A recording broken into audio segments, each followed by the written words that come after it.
Assalamualaikum warahmatullahi wabarakatuh.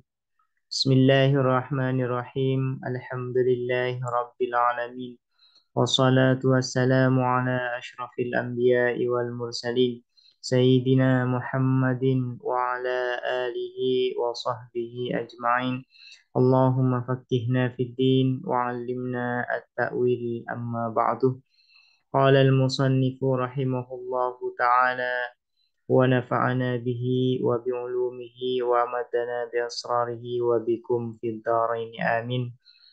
Bismillahirrahmanirrahim. Mari kita melanjutkan ngaji kitab Ilmul Mantiq karya Muhammad Nur Al-Ibrahimi. Sekarang kita sudah sampai pada pembahasan mengenai salah satu bagian dari qadhiyah hamliyah. Sebelumnya sudah dijelaskan bahwasanya qadhiyah hamliyah itu tersusun dari 3 bagian.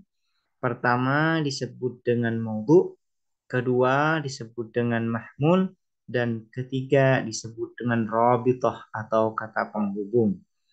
Nah, sekarang akan membahas salah satu bagian qadhiyah hamliyah, yaitu yang berkaitan dengan mahmul atau atribut, ya. Mahmul ini predikat atau atribut yang dilekatkan, yang diberlakukan pada maudhu. Aksamuha, adapun bagian-bagian qadhiyah hamliyah. Pertama, tangqasimul qadhiyatul hamliyatu bi'atibari mahmuliha kismaini.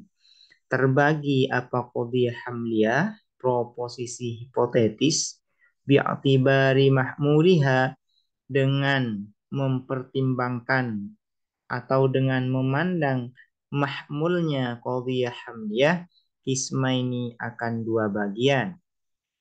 Pertama, mujabatun, yaitu mujabah, atau mujibatun, mujibah, yaitu positif, disebut dengan positif. Wahia, adapun mujibah, ma adalah sesuatu hukima, yang dihukumi fiha, di dalam ma, bisubutil mahmuli, apa dengan tetapnya atau berlakunya mahmul, lil maudhu'i, bagi maudhu'.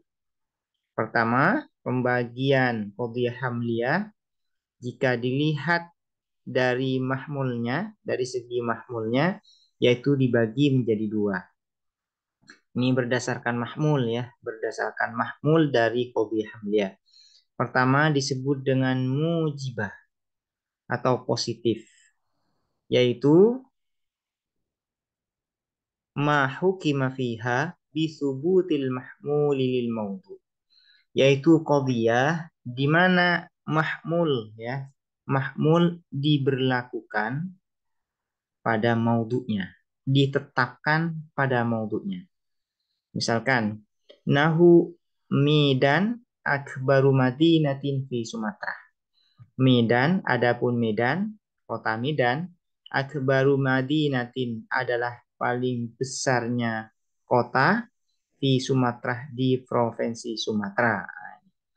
Ini Medan ini adalah maudhu, sementara akbaru madinatin fi Sumatera ini disebut dengan mahmul. Nah, bentuknya adalah mujibah, positif. Kenapa? Karena mahmul akbaru madinatin ini diberlakukan pada Medan, diberlakukan pada maudhu, yaitu Medan. Sehingga mahmul, ya, mahmul di sini mahmulnya melekat atau diberlakukan pada Medan. Sehingga qadhiyah di sini disebut dengan qadhiyah hamliyah mujibah. Juga contohnya, belawan minaun tijariyun muhimun fi Indonesia. Adapun belawan, minaun tijariyun adalah pelabuhan perdagangan, muhimun yang penting, fi Indonesia, di Indonesia. Belawan ini adalah maudhu'nya, sementara minaun tijariyun muhimun fi Indonesia ini disebut dengan mahmul. Nah, mahmul.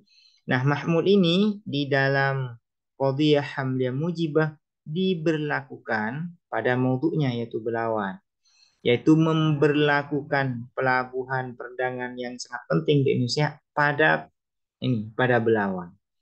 Nah, ini mina untijari dilekatkan, diberlakukan pada belawan. Ini yang disebut dengan mujibah atau positif, yaitu mahmul ya diberlakukan, dilekatkan pada maudhu'nya. Yang kedua yaitu disebut dengan salibah. Salibah ini negatif. Wahia adapun salibah ma adalah sesuatu hukimah yang dihukumi fiha di dalam ma binafil mahmuli dengan menafikan mahmul anil maudhu'i dari maudhu'. Sebaliknya di qadhiyah hamliyah salibah ini ya mahmulnya dinafikan dari maudhu' sehingga antara mahmul dan maudhu' ya terpisah. Nah, tidak ada ikatan, tidak diberlakukan mahmulnya, tidak diberlakukan pada maudhu'nya, melainkan dinafikan ya. Di antara maudhu' dan mahmul tidak ada hubungan. Misalnya laisa kullu Indonesi jahilan hukukuhu. Tidak semua orang Indonesia adalah bodoh akan hak-haknya. Akan hak-haknya kullu Indonesi. Nah, tidak semua orang Indonesia adalah bodoh akan hak-haknya. Di sini maudhu'nya adalah Indonesia, sementara jahilan hukukuhu ini adalah mahmul. Adalah mahmul. Nah, jahilan di sini dinafikan dari sebagian orang Indonesia. Dari sebagian Indonesia. Jadi sehingga tidak semua orang Indonesia bodoh akan hak-haknya.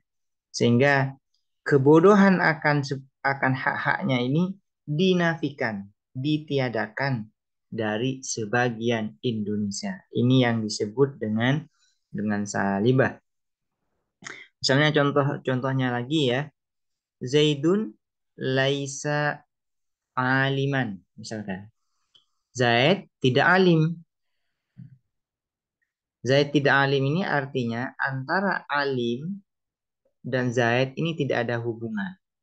Alim ditiadakan, dinafikan dari Zaid. Sehingga antara Zaid dan alim ini dinafikan. Dinafikan, ditiadakan, dinafikan, tidak dihubungkan. Zaid laisa aliman. Zaid tidak alim. Berarti antara alim dan Zaid ini tidak ada hubungan sama sekali. Tidak diberlakukan.